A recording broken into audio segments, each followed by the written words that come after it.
السلام علیکم ورحمۃ اللہ وبرکاتہ۔ بسم اللہ الرحمن الرحیم۔ تو آئیے جانتے ہیں کہ کن کن لوگوں پر روزہ فرض ہیں۔ نمبر 1، مسلمان ہونا۔ اگر غیر مسلم ہے، کافر ہے، تو ان کے اوپر روزہ فرض نہیں ہے۔ فرض ہونے کے لیے مسلمان ہونا ضروری ہے۔ نمبر 2، عاقل ہونا۔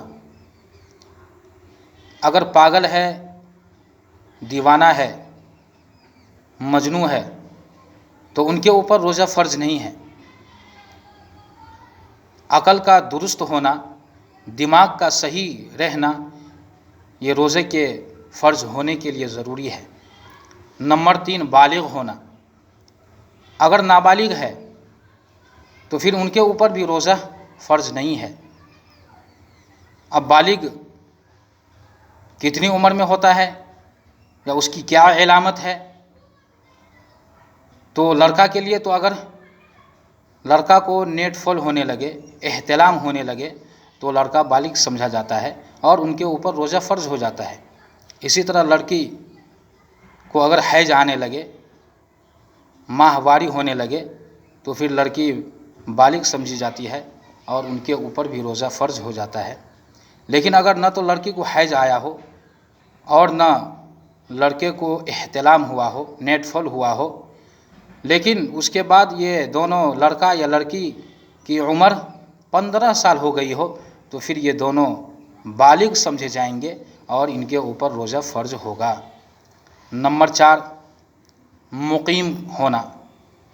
اگر کوئی مسافر ہے، اگر کوئی سفر کر رہا ہے اور سفر شرعی یعنی 77 کلومیٹر یا اس سے دوری کا سفر کر رہا ہے، تو پھر اس کو مسافر کہا جاتا ہے۔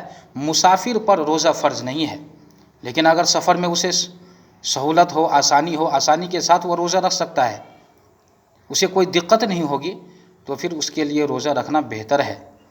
لیکن نہ رکھے تو نہ رکھنے کی بھی گنجائش ہے، بعد میں اس کو روزے کی قضا کرنا پڑے گا۔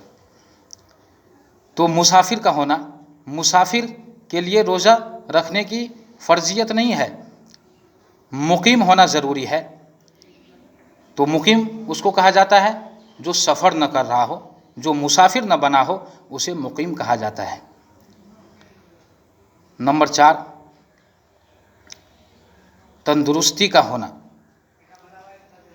اگر کوئی شخص بیمار ہے اور ایسی بیماری ہے کہ اس کے لیے روزہ رکھنا ممکن نہ ہو، یا کسی ماہر ڈاکٹر نے اسے کہا کہ اگر آپ روزہ رکھیں گے تو آپ کی طبیعت بگڑ سکتی ہے، زیادہ خراب ہو سکتی ہے، جان بھی جا سکتی ہے، یا آپ دیر سے صحت مند ہو سکتے ہیں، آپ کی طبیعت کو صحیح ہونے میں ٹائم لگ سکتا ہے، تو پھر ایسے شخص کے لیے روزہ رکھنا ضروری نہیں ہے، بلکہ جو تندرست ہو، جو بیمار نہ ہو، اس کے لیے روزہ رکھنا ضروری ہے اور اس کے اوپر روزہ رکھنا فرض ہے۔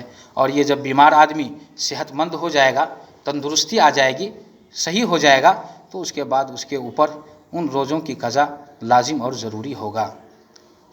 نمبر 5، حیض اور نفاس سے عورت کا پاک ہونا۔ اگر عورت کو حیض آنے لگے یا بچہ پیدا ہونے کے بعد جو ناپاکی کے ایام ہوتے ہیں، اس کو نفاس کہا جاتا ہے، وہ اگر ہو جائے تو پھر ان عورتوں پر روزہ فرض نہیں ہے، بلکہ حیض اور نفاس سے پاک ہونا چاہیے۔ اگر حیض آنے لگے، نفاس کے ایام چلنے لگے، تو پھر یہ عورتیں بعد میں ان روزوں کی قضا کرے گی۔